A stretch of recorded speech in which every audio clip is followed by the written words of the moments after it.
way, even when I'm upset. I may not say what's wrong, but she'll know something's wrong, and all she'll do is she'll just put her hand on my shoulder. She won't say anything. But you know what I love about that, sharing your vulnerability with her, is that I feel like a lot of us, particularly in the African American community, we're so we keep our blockers. We keep this facade, and we keep the facade even for the closest people to us, children, parents, and we have this black women, this strong Rock of Gibraltar, nothing can get through, I can handle everything. And the couple of things I think in my observation happens when something does happen, your children don't know what to do because they've never seen you like this. Right. This is unexpected. This is not who you are. And then the other thing is they don't know it's okay to be vulnerable. Right. And then they grow up with all of this pent up, and they don't release, and they don't let go. They don't trust that someone can handle that situation, or even that emotion. Because even if you're saying, I don't tell her what's going on, but can you handle the emotion? I'm guilty of that because I come from that. It's really hard for me to show that. I do with people that I trust, but I come from that. I didn't see it in my mother. She didn't see it in her mother. And even on my dad's side, you just didn't see it. So how then as a mother, and that's why I asked about the mother-daughter dynamic, how then as a mother do I make sure my daughter sees that vulnerability in me? Because I think it'll only help her as she gets her, she grows her own family. That's important. Or even my son, who's 16, I really focus on the mother-daughter relationship because I think that's important. You mentioned earlier there's Cindy and there's Cynda and the different personalities or characteristics, and I don't wanna come off ever as that strong woman that can handle everything and nothing bothers me. And I feel like there are a lot of women out there that are similar to me. Yeah, where they don't want to show that. But what you're saying is that you've chosen to show that, and that's great. Yeah, I mean, I'm not a good liar at all. I mean, I'm a good actress. People confuse the two. I've heard this so many times. Oh, you could say whatever you want to him, talking about lying to men or whatever. I'm like, no, I'm a terrible liar. Yeah. It's written all over my face what I'm feeling right now. So if you make me mad, you're going to know it. If you make me happy, you're going to know it. Yeah. Because that's why I'm a good actress, because you could see what's happening on my face. So why lie to her, to my daughter, about things? Oh, no, I'm fine, And then she might get confused, thinking something about her. So I'm always very clear with, I am going through this. Like, for instance, my period, When she was old enough to understand, I would say to her, Sophia, I'm warning you. I'm PMSing right now. I may not be nice, so you should play by yourself today. You should have a solo date. You know what I'm saying? Go play. Go hang out with your cousins or something, because mommy's not in a good place right now. I'm irritable and I don't want to snap at you. Right. You know? Just direct. This is what it is. Yeah. I'm not going to hide it. I'm not going to be superficial. I'm not going to pretend. Right. But you know that a lot of women go through life with this mask on. Yeah. They're all, they don't show their emotions. Everything is fine. So you just slept with and had an affair. Oh, I was just not going to say anything. It's fine. Or you just came and you brought all these, grades home, or you just did this as a teenager. This is my kids. Oh, that's fine. I don't know where those emotions go. I think that that's part of illness that happens. You don't ever get it out. For some people, maybe. How do you get that out? But I like that you express. Well, that's what this whole, the confessions thing is about. Talk about that. The pink panty confessions.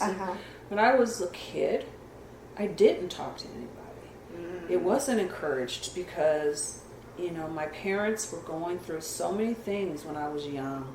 They were young parents. They got married too young, in my opinion. And in a very volatile time in history, change, the civil rights movement, this white woman, this black man. It was a hard time, and then add illness to that and stuff like that, things that affected their personalities. My father had not Graves' disease, of hyperthyroidism. My mother was depressed, and so there was all this mess. So I didn't feel safe to go and tell them when things were happening with me. Yeah. So I held it in, and I didn't have friends.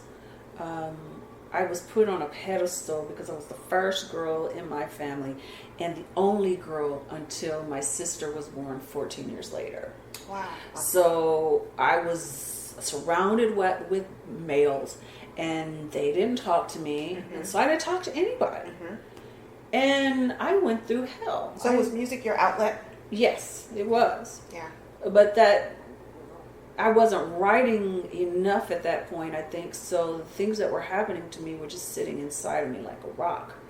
And I didn't start really communicating and talking until I was about 26 years old. I started getting therapy. So this is even after. Oh yeah. I went through some really horrible things during that time, and nobody knew about it. Yeah.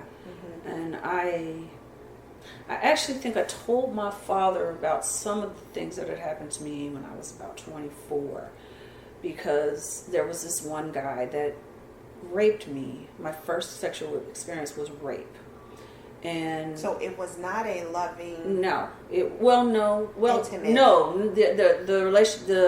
The encounter was rape. It was date rape. It was with someone that I trusted that knew that I wanted to wait till marriage, and they took it anyway. And my father knew the guy because I'd introduced him and loved him. And so after that happened, of course, I stopped dealing with him, but I never told anybody why I stopped dealing with him. So for 2 years, my father bugged me. Like whatever happened, he's asking about the guy. Because he liked the guy. He wanted me to with the guy. And that's when I finally told him what happened. And that was the first time I ever shared anything. And then it just kind of opened up a can of worms, because then I started telling him all these things that had happened to me as a child. And then I told my mother, and it was really hard for them because he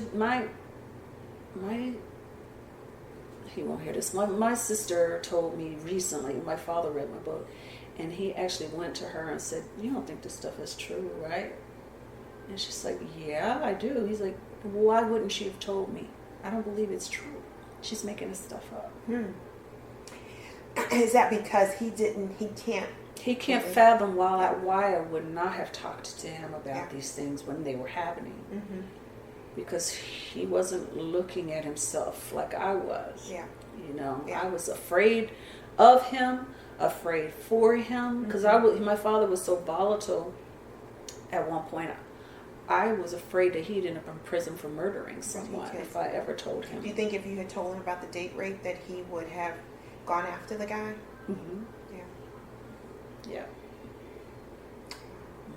So I just was not. And did that affect, when you're hearing, we're talking about women who have been raped, date rape or otherwise, they don't know the person, that changes your entire viewpoint of men and your intimacy, your sexuality.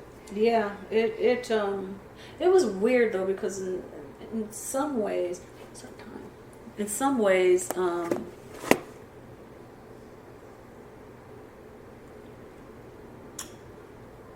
Like 37. Ooh, okay, I'm good.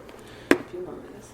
In some ways, it made me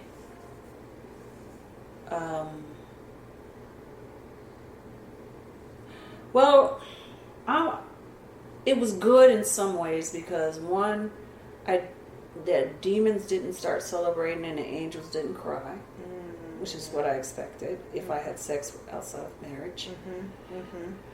And it liberated me from fear of sex. What is that saying again? Say it again, Cynda. The demons didn't start celebrating and the angels didn't cry. Right. Wow. I mean, I knew that was silly but my subconscious didn't. Well, because see, your track was not strictly, but there was the Christianity, right? Yeah. Mm-hmm. I did a podcast, and I'm going to ask this at the end. Mm-hmm. I'm going to share what the podcast, one of the topics was, and this was a public podcast, Mm-hmm. so there were lots of people in the audience. God, Christianity, and sex. Mm-hmm. And what do they have in common? Mm-hmm. I want you to think about that, and then you can tell me at the Mm-hmm. at the end as we wrap up. But there were women who got up and they shared their disconnect with sex and their sexuality because Christianity played such a big part Mm-hmm. in it, in their lives. So much to the point where they went back and forth. It was no, never, never, never. And then when they did experience sex, it was, oh my gosh, I'm sin, I'm about to burn up and Mm-hmm. my life is over. Now that was your experience.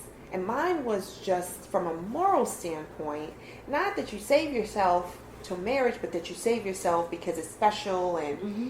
and you need to be mindful and he's only using you and Right. he doesn't really care about you. And so that was to safeguard me, but it terrified me and I could never relax. So when you talk about liberation, Mm-hmm. I get it.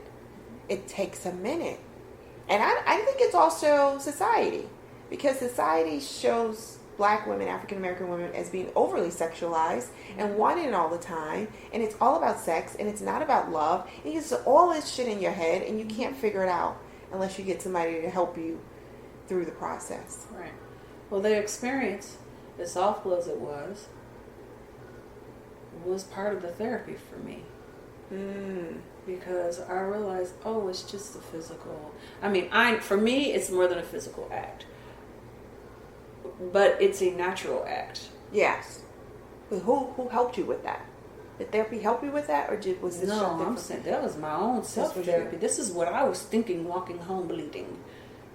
This is what I was thinking. Yeah. As I was leaving. Oh, that's all it is? It hurt. Mm-hmm. It's not supposed to be like that. Mm-hmm. And I'll never talk to that guy again. Well, I'll never deal with him. I have to talk to him because I'm working with him. But I'm okay. Yeah. I'm Mhm. okay. Mm-hmm. So, that sounds it sounds strange, but it's true. Mm-hmm. Well, when it comes to, for me, sex has become and is a spiritual act. Now, when I stopped being afraid of it because of what might happen to me if I did it and enjoyed it, yeah. it became a spiritual act. And I used to remember women in my church shouting and screaming and running up and down the aisles. And I was like, they probably not having sex.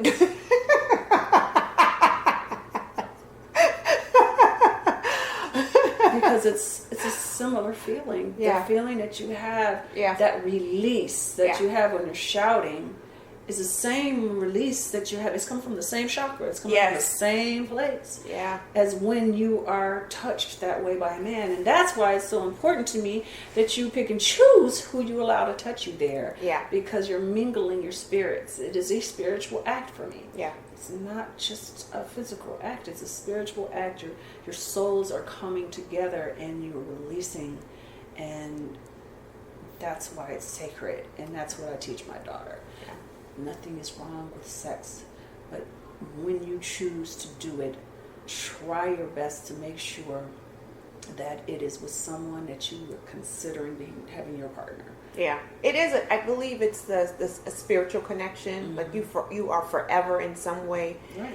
tied to this person because of that chakra, the release that you go through. And I think that's what a lot of the guests in the audience reacted to when the question was, what does God and Prince, because he had just passed at the time, and Christianity have in common? So as we wrap up, and we were talking about sexuality and Christianity, and as I brought to topic the question I asked in another podcast, just because I feel and believe that a lot of women are held bound by societal Right. thoughts on sex and what does it mean to them.